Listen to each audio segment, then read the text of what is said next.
Hello everyone, so তোমরা কেমন আছো? আশা করছি সবাই খুব ভালো আছো। তো তোমাদের সকলকে আমার নতুন আরেকটা ব্লগে অনেক ওয়েলকাম।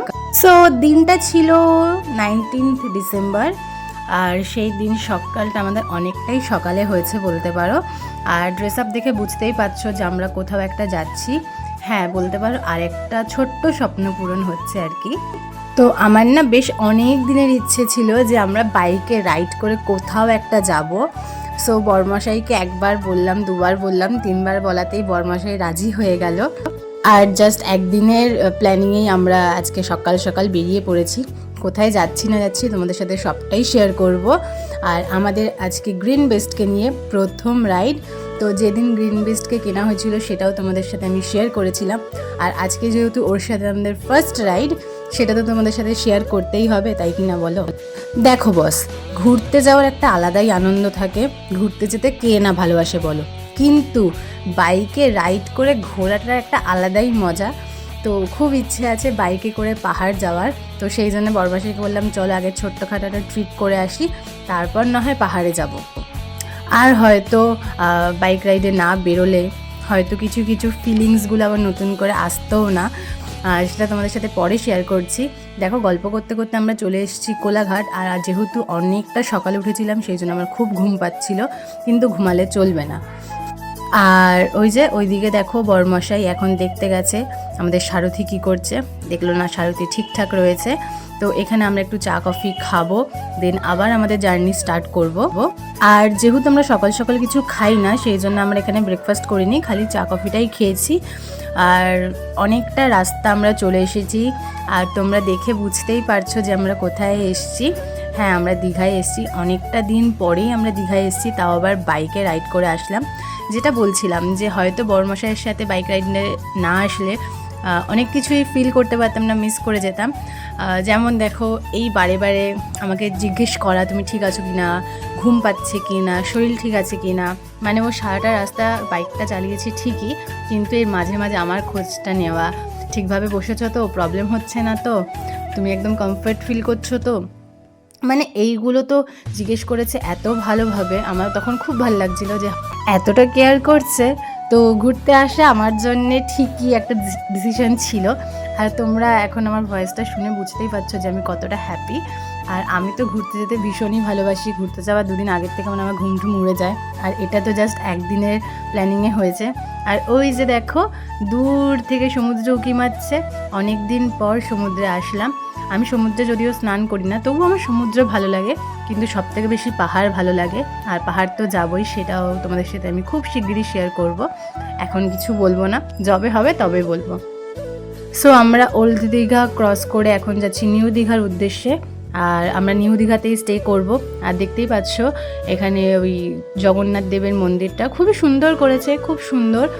আর খুব ভালো লাগছিলো, অনেকটা বড় জায়গা জুড়ে, বেশ ভালো লাগছিল। সো জগন্নাথ দেবের মন্দিরে আমরা পরদিন গেছিলাম, সেই পার্টটাও তোমাদের সাথে আমি খুব শিগগিরই শেয়ার করব।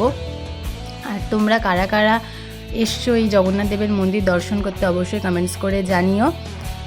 চলো হোটেলের দিকে যাওয়া যাক। আর এই যে আমরা হোটেলে চলে এসেছি, এসে আমাদের সারথিকে পার্ক করে দিয়েছি। এখন ইনি এখানে দুদিনের জন্য নিশ্চিন্তে রেস্ট করবে। সো আমরা আছি হচ্ছে নিউ ক্লাসিক ইনে। তোমরা অনেকেই জিজ্ঞেস করেছিলে। সো আমরা নিউ ক্লাসিক ইনে রয়েছি, এখানেই বেসিক্যালি আসলে আমাদের থাকা হয়। আর আমরা তো হোটেলে চলে এসেছি ওই 12:30 একটার দিকে। এসে একটু ফ্রেশ হয়ে নিলাম, এখন করবো লাঞ্চ। চলো লাঞ্চে কী কী আছে তোমাদেরকে দেখাই। আমাদের দুপুরের লাঞ্চ, বাবা এত ভাত খেতে পারবো না। আমাদের ফেভারিট পমফ্রেট ফ্রাই। আর কি আছে, মাছ, পেটি